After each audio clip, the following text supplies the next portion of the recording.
A very good morning to you. Welcome to the third in a three-part series of Decluttering for Prosperity.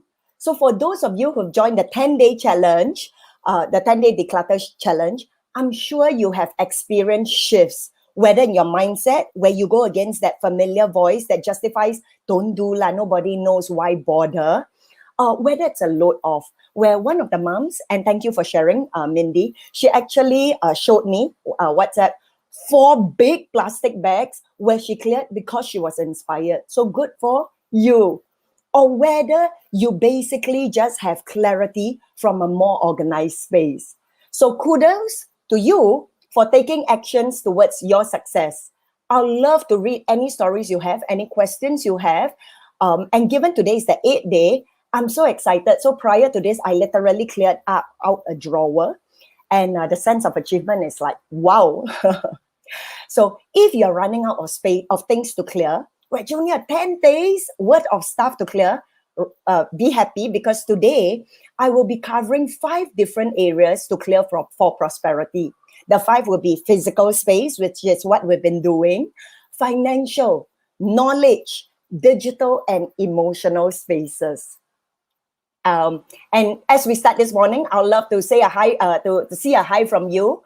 And if you can just say something, because what I see is viewers, right? But I don't really know who you are, and it would be great to connect, okay? So let's start first with your physical space, right? And I want to do a very quick recap on the first one as I share, but let me bring up my slides. Okay.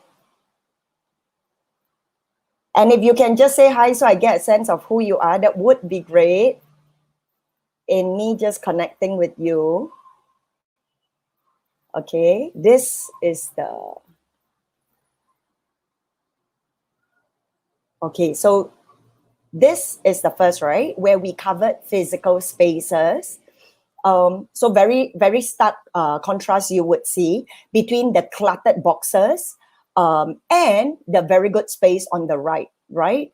Where what we talk about is, number one, with physical space, take a walk through your entire house and just come up with a list. Which are areas you would want to declutter or repair? So for example, if the lights are not working, the hinges are creaking, all it takes is just a bottle of oil. But it's not just a load off, but it's empowerment and like, yes, everything in my space works for me. If the clock just needs a new battery, just fix it. Yeah. So, and for those of you who are watching for the first time, so creating a physical space literally removes what you don't want by challenging our limiting beliefs that have kept the clutter there for the longest time. So our thought pattern, right, is such that when nothing is ruffled, everything is the same, status quo, it's still very much the same. But when we try to break out, when we try to do something different, that's where, as if there are little guards in our head, will try to pull us back to our small little comfort zone. Okay, and then we remember we covered 2 key things.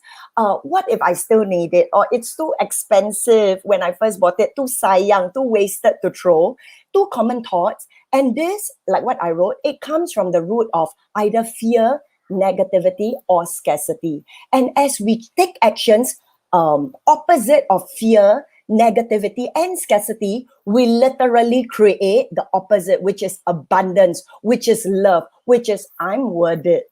And given, we all know this, what we focus on expands. When we choose to remove the negative thoughts, positive ones will come in to fill the vacuum because we have just made space for it. Yeah. So let's interrupt our thought patterns. And I trust the 10-day challenge has been wonderful. If you want to be tagged, just put in your name as we move on to the second one. But I want to say something, right, about this whole decluttering. I think at the end of it, right, the main principle of the entire exercise, it's really clear, getting present first to what we don't want. All right. And that's why I covered these 5 different areas. And it's not just getting present, it's as we remove them, we create a new space for what we want. So decluttering is not just throwing for the sake of throwing. No, not at all. It's to remove the old and to replace it with something that I want. And for some of us, we may not even know what we want because we've been living with the old for so long. But I invite us to begin, as we begin to clear, it actually gives clarity, and you will begin to know what you want. Okay. So the second that I want to talk about is our financial space. And in financial space, let me just. So when I talk about our financial space, money, right? That's what started this whole thing. I define our financial space as anything in our life to do with money. So I'll just take a very simple one for today, right? Because there are so many areas in our life. Just our wallet. I want you to take a sense of your wallet now here today, however many wallets you have, okay? So I want to ask you a few questions. Is your wallet thick or is it thin? Okay. Mine used to be very, very thick. Very, very thick, very, very cluttered. It's full of receipts, so full of coupons, full of a lot of credit cards, notes, and coins. So this is what I want to say, right? Let's just start with how, as I began to throw away, it began to really elevate me to the next level. I used to collect those small, like KFC coupons. Yes, maybe now you tell me, Junior, we're going digital. But for me, last time, call it, maybe the auntie in me, I want to save money. So a few cents also good. But I realized as I began to boldly take the whole stack and throw and say, you know what, it's good to have them, thank you, but it's okay too, because I realize even though I bring it with me, I will end up not using it. So my wallet will have so many of this that I think maybe I will use it, but the reality is I rarely use it.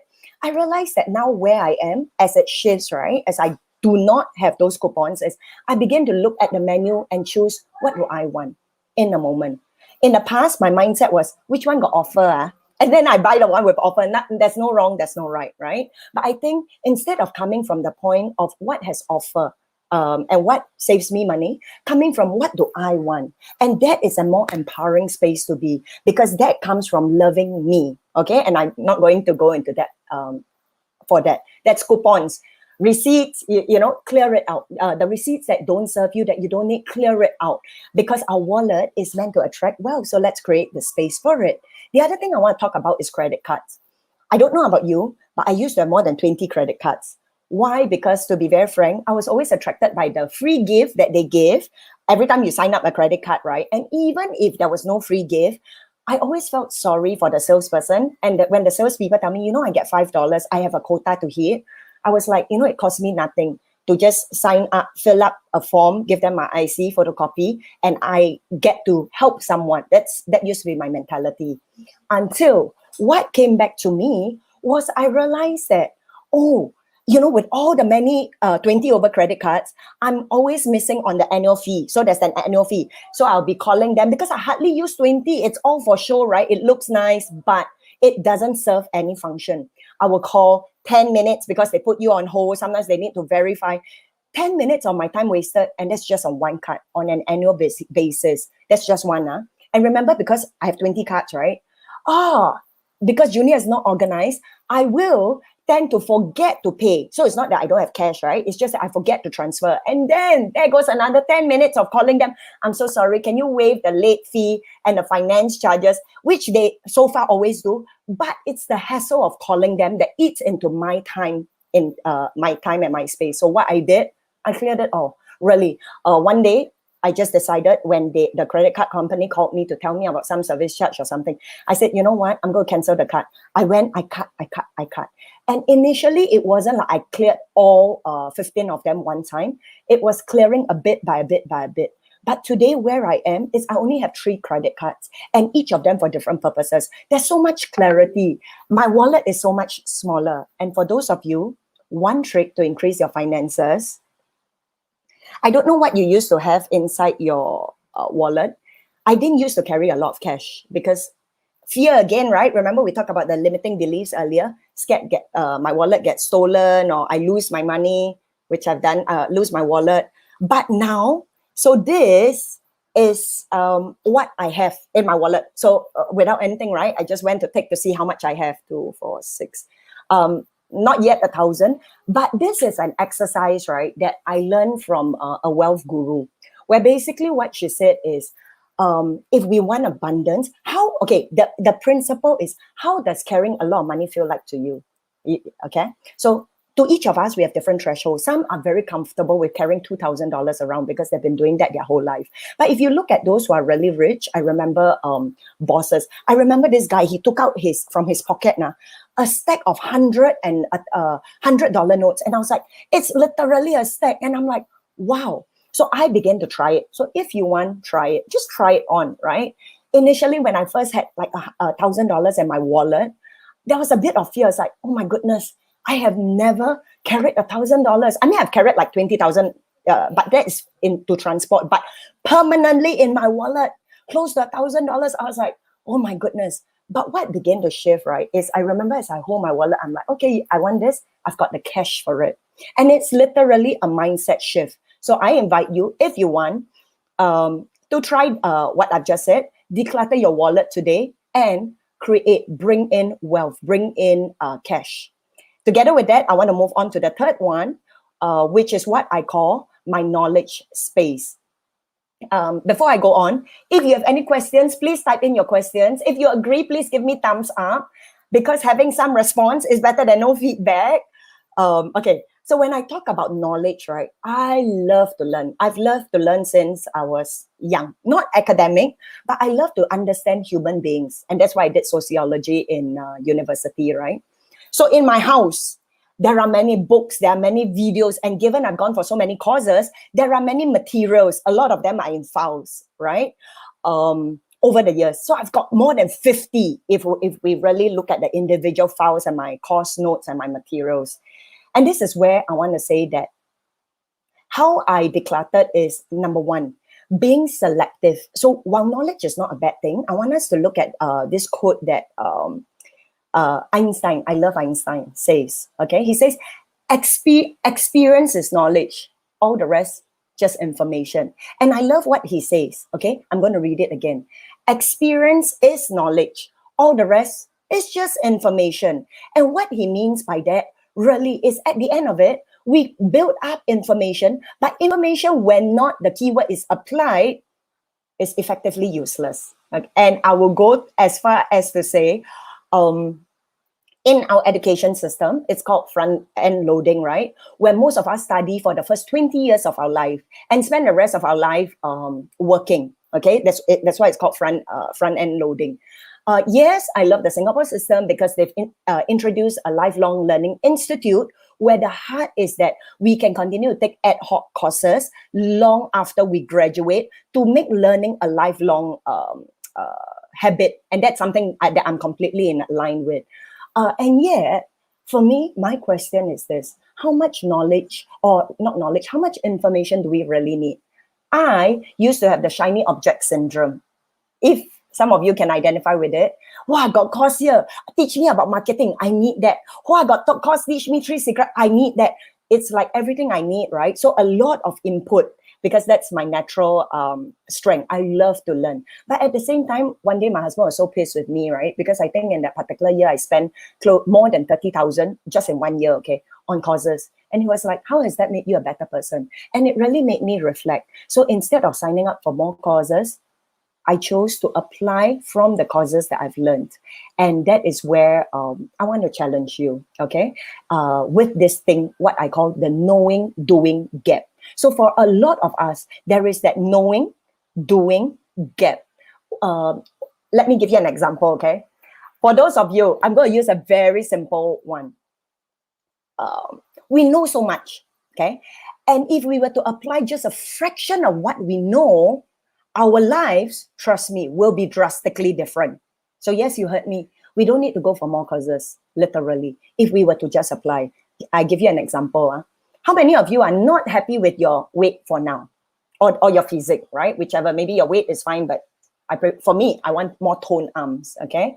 So my question is this: what are 2 ways, let's test your information. What are 2 ways you could reach your ideal weight?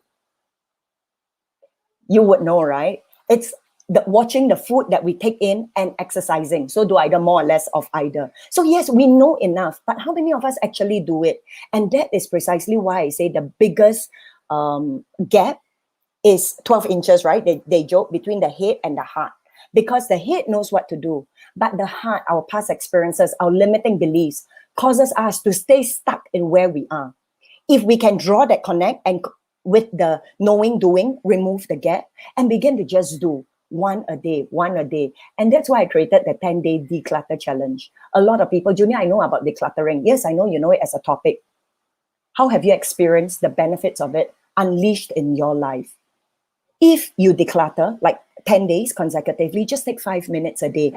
Why I made it so simple is my heart is just so that it becomes a habit. It becomes a habit when you act on something immediately. You see something and then we act on it instead of like see and then next time later, which is another procrastinating habit, right?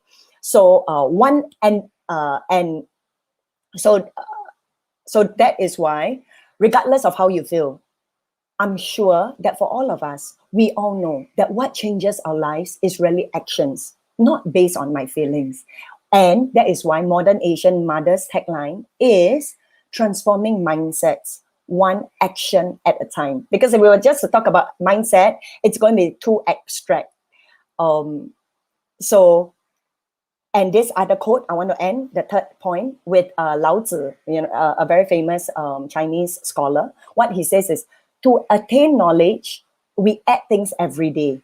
But to attain wisdom, we remove things every day. So what he's trying to say, right, is basically to simplify. You would know the most powerful speaker, those who are the most learned, are able to very concisely speak their mind because they've reduced it to the simplest form. I don't just think it's in our thought. I believe that it's in our physical space, because if my whole being is about removing what needs to and cutting it down to the essence, to the main key important things, that shows to me wisdom, applied knowledge.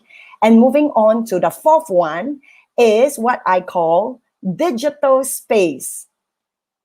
This, I want to show you, is a picture of my desktop. So on the left, you can see, right, super messy desktop. And actually it was worse, okay? If this one is already, I think there's an automatic app that I accidentally pressed and then it began to have systematic rows and columns for me. If not, it would be all over the place. And notice that the backdrop, right, is just a template that was inside the MacBook. Okay, so I literally took, I think this was like 15 minutes, if not 20 minutes, sitting down where I began to just remove, right? I literally threw many into my trash bin. And then I began to consolidate. So it was 2-in-1 exercise. I didn't just throw, but I began to organize, not everything, but in big chunks. So for example, instead of having 3 Modern Asian Mother files, each for different ones, I began to just have one main one and throw the 2 sub ones inside and rename each of them. So in just 15 minutes. So I didn't spend a lot of time. It's definitely something that I will be doing again. But now when I open my laptop and I look at it, in the background is a picture of my dream house. So it's a swimming pool and then the river there, okay? So I invite you to look, when we talk about digital space, it includes not just our laptop, but our apps on our phone, our email list. It is common knowledge now that the more apps we have, the more are open and running, it slows down the processing speed. Likewise, the more things we have in our mind, the less focused we are on each of them. And that's no wonder we will not be able to concentrate deeply, okay? So what if we were to delete the things we no longer need and organize those that we have? So sometimes one of the many things I do when I'm on the train, what I do is I literally take out my phone and I unsubscribe. So all this is a result. You may be very different from me, but I ask you to look for the principles and apply it in a way that serves you. So I used to subscribe to many things because of the shiny syndrome of Jack, right? This one also on so many mailing lists. And I began to just unsubscribe from the different lists that were once important to me. And trust me, I had to break through a lot of limiting beliefs because so much of my mind says, hey, but maybe you will need that. You never know when you will need this. Are you sure you want to do that away? Once it's deleted, it's gone forever. And with bonus, as I began to really cut away, I cut away with those that I'm sure. And then I take a bit more risk by cutting away with those that, the truth is, I haven't been opening this for more than 2 years, right? And they keep sending it to me every month or every bi-monthly. And as I begin to remove, right, it's not just that I am more confident now as a person. I think one of the benefits of that is I'm no longer as insecure. So one of the mindsets that I have realized about me is in the past, when I began to grab FOMO, right? Fear of missing out. Don't miss out on this, don't miss out on that it feed my insecurity. But as I refuse to continue to feed my insecurity, and I choose to just, you know what? No, this, I am enough. I'm good enough. What I know is enough. Let's just apply. And I create spaces to apply. I create spaces to practice what I've learned, to walk my talk. Something in me just shifts to the next level of confidence. So I invite you to try for yourself to see what opens up for you. Yeah. And the last one that I want to cover is what I call our emotional spaces. So you will see right in the middle of this picture, there are different emotions, right? One is an upward spiral, one is a downward spiral. So the so the pictures and the words are as follows, right? Where emotional space is where I take stock of how I'm feeling.